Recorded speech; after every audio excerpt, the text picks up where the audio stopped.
Pensioner नमस्कार, मैं मनोज सुराजी। Pensioner लगातार खबरें आ रही थी आपके पास, मेरे को पास फ़ोन कर रहे थे कि मनोज भाई अपडेट दो, बहुत सारी खबर आ रही है और ये खबर आ रही है कि पेंशन बढ़ेगी क्या, सुप्रीम कोर्ट के ऑर्डर की बात आ रही है, बहुत सारी बातें आ रही हैं और सोशल मीडिया पे चलाई जा रही है। बड़े बड़े मीडिया हाउसेस फिर से कह रहे हैं कि बजट सत्र में पेंशन बढ़ जाएगी।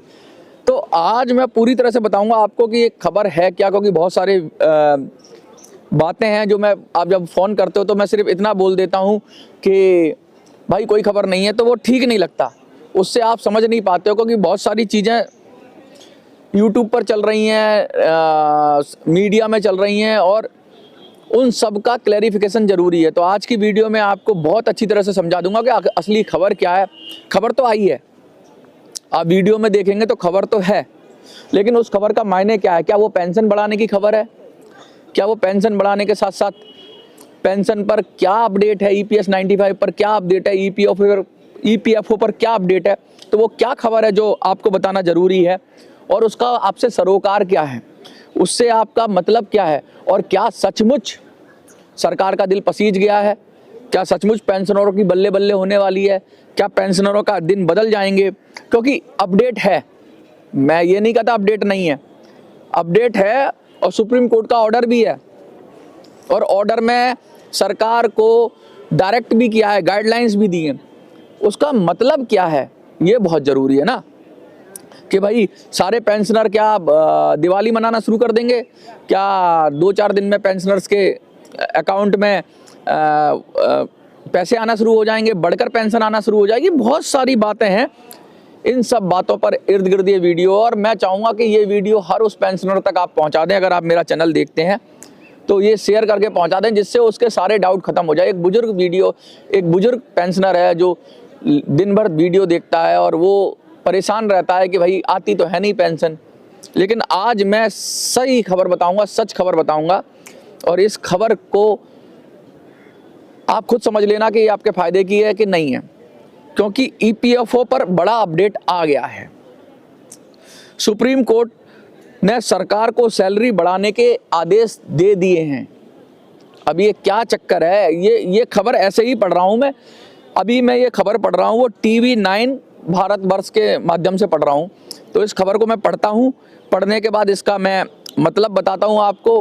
क्या पेंशनर आपको खुश होने की ज़रूरत है? जैसा कि लोग बार बार सीना ठोक रहे हैं, कह रहे हैं कि भाई बजट सत्र में अब तो खबर आ जाएगी, बड़ी बड़ी मीडिया हाउसेस कह रहे हैं। पिछली बार भी मीडिया हाउसेस कह रहे थे ना, लेकिन खबर आई है, और ये सरकार की तरफ से नहीं आई है, मीडिया हाउसेस की तरफ से नहीं आई है, सुप्रीम कोर्ट की तरफ से आई है। तो इस खबर का क्या मतलब है इसे आज मैं बताऊंगा, और आप इस वीडियो को जो भी आपसे पूछे कि भाई क्या अपडेट है EPFO पर, उसको शेयर कर दीजिए। तो चलिए विधिवत शुरू करते हैं।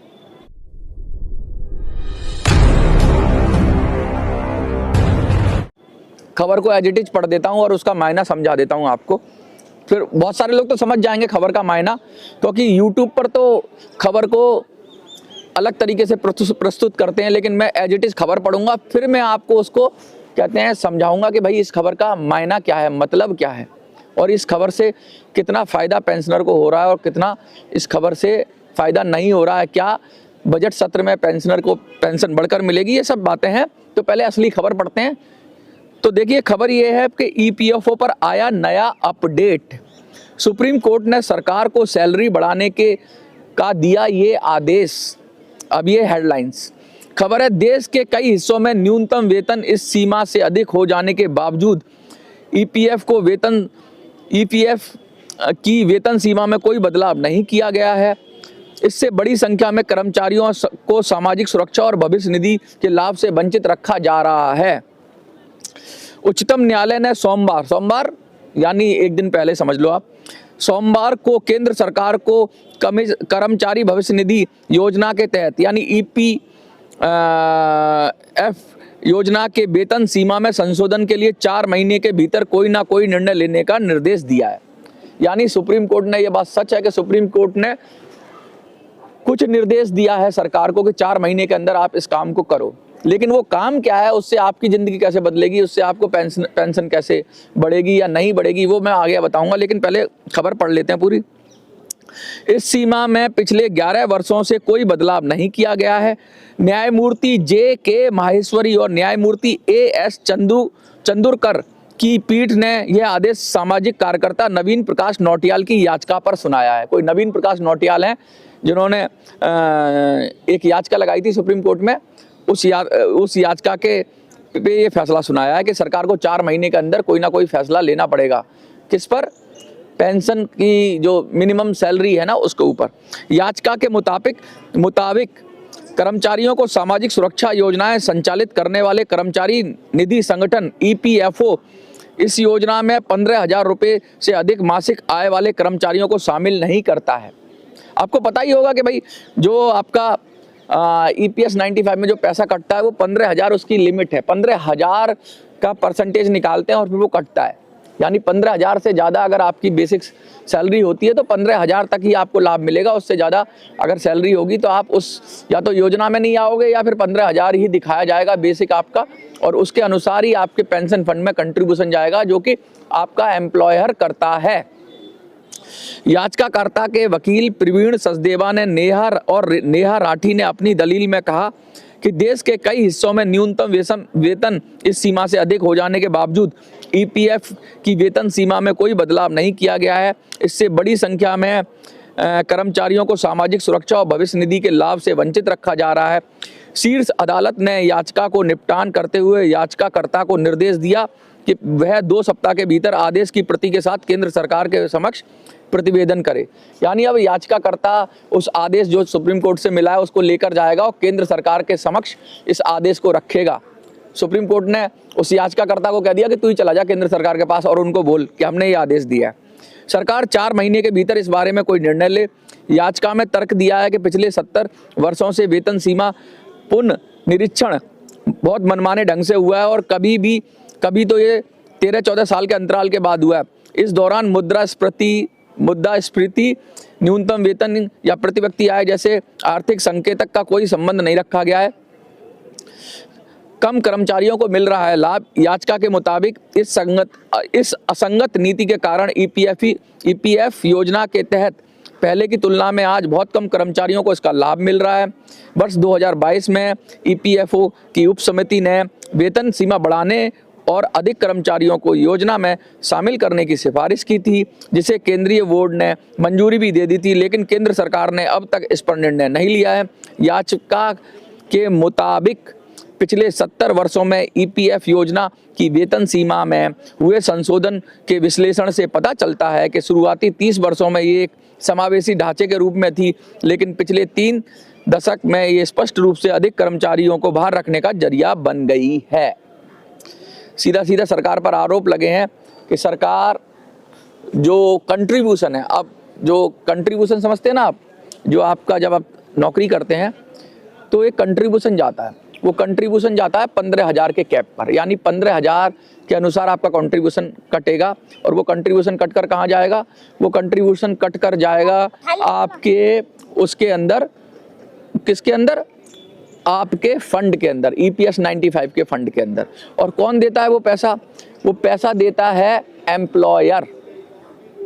तो 15,000 पे अभी एम्प्लॉयर पैसा दे रहा था, अब ये पैसा जो है ना ज़्यादा जाएगा। अगर 4 महीने के अंदर सरकार इस पर निर्णय करती है, लिमिट बढ़ाएगी, तो यानी कि इस योजना में अब कंट्रीब्यूशन ज़्यादा जाएगा। तो कंट्रीब्यूशन कहाँ से जाएगा भैया ज़्यादा? EPS 95 योजना में एम्प्लॉयर का जाएगा। तो जो उन पर कर्जा या उन पर भार पड़ने वाला है, जो एम्प्लॉयर हैं, जो नियोक्ता हैं, उन सब लोगों को अब ज़्यादा पैसा देना होगा। किसको देना होगा? उस एम्प्लॉई की पेंशन स्कीम में देना होगा। तो एम्प्लॉयर से तो पैसा निकल आएगा, तो कंट्रीब्यूशन बढ़ेगा किसमें? पेंशन स्कीम में। यानी ये भी बहुत सारे लोग कहते हैं क्योंकि कंट्रीब्यूशन कम है इसलिए पैसा कम मिलता है, तो कंट्रीब्यूशन बढ़ेगा। अब इस कंट्रीब्यूशन बढ़ने से क्या पेंशन बढ़ेगी? अब इस विषय का सवाल है, मैं इस विषय का भी जवाब दूंगा कि भाई आपकी पेंशन बढ़ने वाली है, लोग करें 1000 मिनिमम पेंशन 1000 है तो वो बढ़ जाएगी क्या? भाई कंट्रीब्यूशन आज दे रहा है ना कोई, उसको जब पेंशन मिलेगी उसकी बढ़ेगी ना, आपकी थोड़ी ना बढ़ेगी। जो कंट्रीब्यूशन कर रहा है अभी, जिसका कंट्रीब्यूशन बढ़ेगा, उसको मिलेगी आज से 10 साल बाद, 15 साल बाद, 20 साल बाद, उसको थोड़ी बहुत बढ़ के मिलेगी, क्योंकि ये कंट्रीब्यूशन ज़्यादा हो जाएगा तो उस समय महंगाई उस तरह की रहेगी। तो कहने का मतलब है अभी हाल फिलहाल जो 80 लाख के करीब पेंशनर है उनकी थोड़ी ना पेंशन बढ़ी है भाई।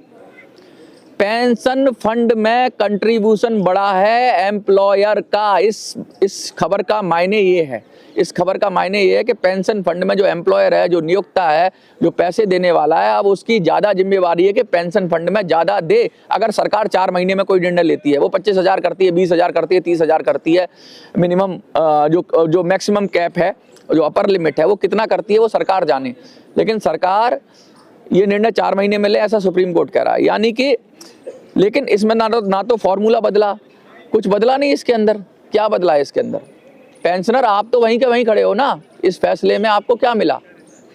आने वाले लोगों को जो अभी पैसा जमा कर रहे हैं उनको भी महंगाई के हिसाब से तो ये तो उनका कंट्रीब्यूशन बढ़ना ही चाहिए था। तो सरकार ने एक गलती की तो एक बीमारी तो दूर हुई कि उद्योगपतियों के हाथ में जो अभी तक अपना पैसा बच रहा था, जो उनकी जिम्मेवारी है उद्योगपतियों की, क्योंकि पीएफ में पैसा देना या पेंशन फंड में पैसा देना उनकी जिम्मेवारी है, और समय के अनुसार उस कैप को बढ़ना चाहिए, क्योंकि महंगाई भी बढ़ती है और बहुत सारी चीज़ें बढ़ती हैं। तो उसके अनुसार अब 15,000 का कैप लगा के रखोगे तो 15,000 का कैप तो अब तो चीज़ें महंगी हो गई, सब कुछ महंगा हो गया, जीवन यापन करना बहुत महंगा हो गया, अभिमूल्यन हो जाता है मुद्रा का। आप तो जानते ही हैं डॉलर कहाँ पहुँच रहा है। तो और पैसे की खरीदने की क्षमता हो गई है, जो चीज़ पहले 2 रुपये में आती थी आज वो 3 रुपये में आ रही है। तो पैसे की खरीदने की क्षमता भी तो घटती है। तो उसको सबको देखते हुए ये कैप भी बढ़ना चाहिए था मिनिमम सैलरी का, लेकिन नहीं बढ़ा। तो इसका मतलब क्या है कि अब जो 7 करोड़ लोग हैं उनके लिए, जो 7 करोड़ लोग जो ईपीएफओ में रजिस्टर्ड हैं, उनके लिए कुछ ना कुछ खबर ये शायद कुछ प्लस हो सकती है, क्योंकि उनको डर लग रहा था सरकार को कहीं ये 7 करोड़ लोग भी ना शामिल हो जाएं पेंशनर के साथ।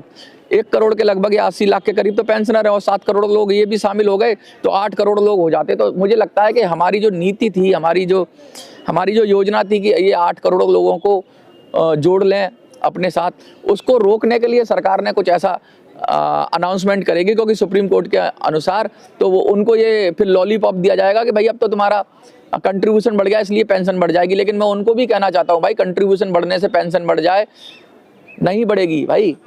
कंट्रीब्यूशन बढ़ने से भी वो पेंशन वही रहेगी, जैसे 1000 अभी है ना मिनिमम पेंशन, ऐसे ही आपको भी मिलेगी उस समय के 1000, 2000, 4000 जो भी होंगे वो मिलेगी, क्योंकि ये फॉर्मूला ही नहीं बदला जा रहा। फॉर्मूला इतना घातक है, फॉर्मूला इतना गड़बड़ है कि इस फॉर्मूले में मिनिमम पेंशन तो छोड़िए, इस फॉर्मूले में जो पेंशन बनती है वो बहुत कम बनती है।